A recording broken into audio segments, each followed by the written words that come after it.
Welcome to this educational video on understanding hypothyroidism and hyperthyroidism.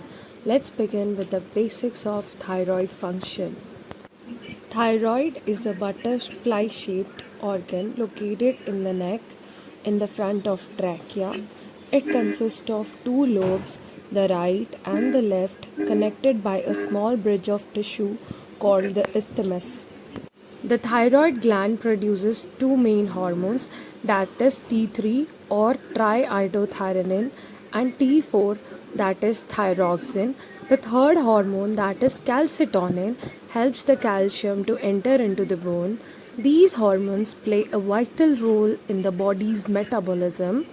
T3 and T4 hormones help regulate metabolism, body temperature, and energy levels by ensuring our system functions efficiently.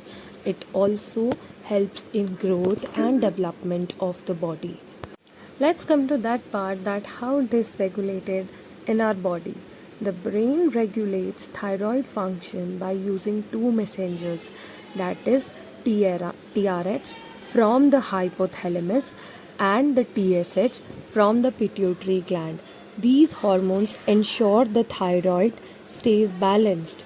When thyroid hormones levels shift, the brain adjusts TRH and TSH to restore balance in our body. There's a special tip regarding this. Iodine is essential for T3 and T4 synthesis. Its deficiency causes hypothyroidism, which is reversible with iodine supplementation in our body. Now, let's understand what is hypothyroidism and how it is characterized. In hypothyroidism, the thyroid is underactive and does not make enough hormones. This slows down the body's processes. By common symptoms include fatigue, weight gain, feeling cold, dry skin, constipation, depression, and hoarseness of voice.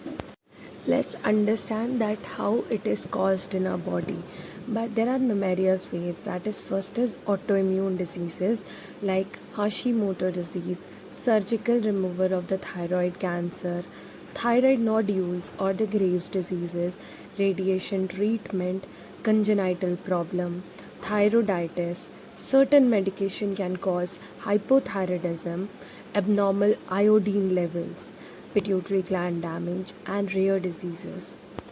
In contrast, hyperthyroidism is when the body becomes overactive and produces too much of hormone by speeding up the body's processes.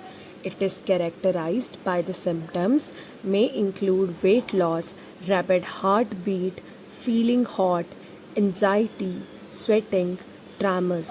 A main cause in Graves' diseases, an autoimmune disorder that can also cause bulging of eyes, nodules, thyroiditis that is temporary, over medication, and abnormal iodine levels.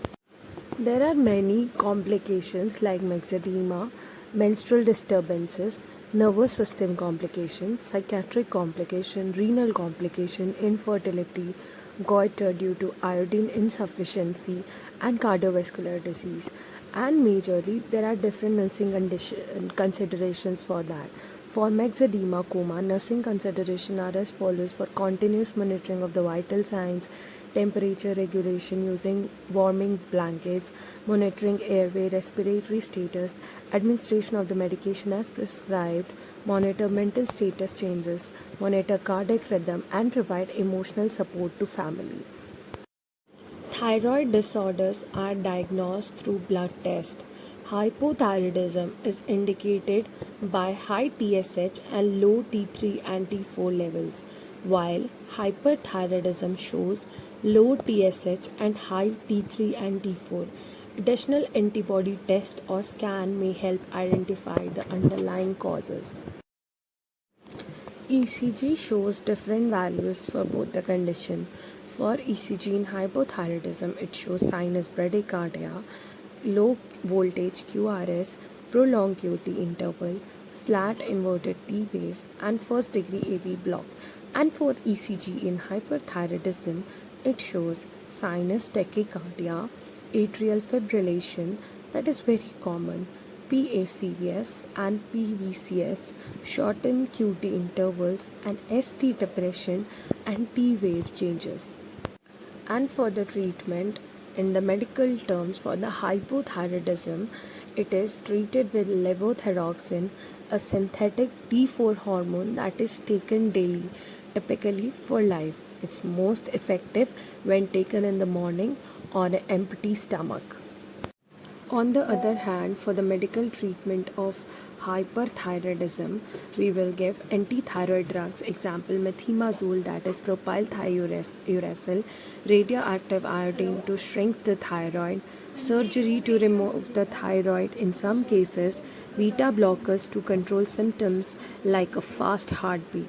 In hepatotoxicity, black box warning for severe liver injury, agranulocytosis, rare but serious monitor WBCs, rash, arthralgia, GI upset, etc.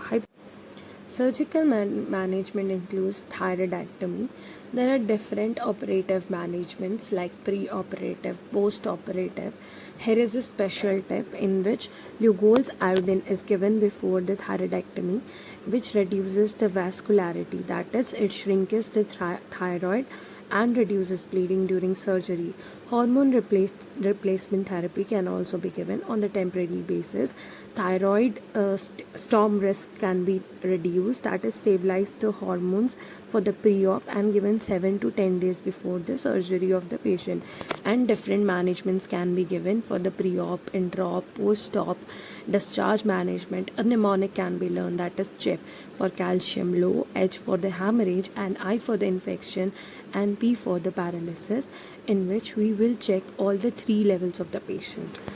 Here comes the nursing responsibilities, that is, watch for the complications like thyrotoxicis, myxedema, ensure medication compliance, check vital signs for the weight, energy, education regarding levothyroxine for the morning, empty stomach, and provide emotional support to the patient. As I have already told you about the radioactive iodine therapy, what are the nursing considerations for that? For the stop anti-thyroid medication, confirm non-pregnant, educate the patient. During the iodine therapy, radiation precautions, hydrate, separate toilets use.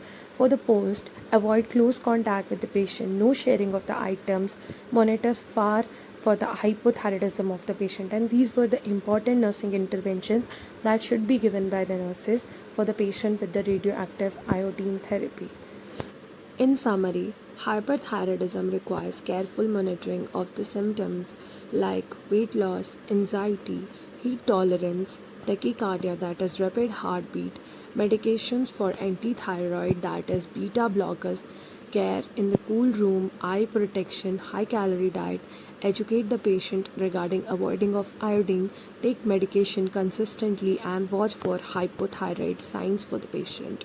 On the other hand, for hypothyroidism, focus on managing fatigue, cold intolerance, and weight gain. Lifelong levothyroxine therapy is essential, along with skin care and fiber-rich diets. Watch for signs of overtreatment leading to hyperthyroid symptoms in the patient. Here we end with the summary with both the videos. Understanding thyroid disorders help in early recognition and effective management. With proper treatment, people with thyroid condition can lead healthy and active lives. You can motivate the patient to live better life by educating them on their both the conditions. With this, it is concluded. Till then, keep learning, and thank you for your kind listening.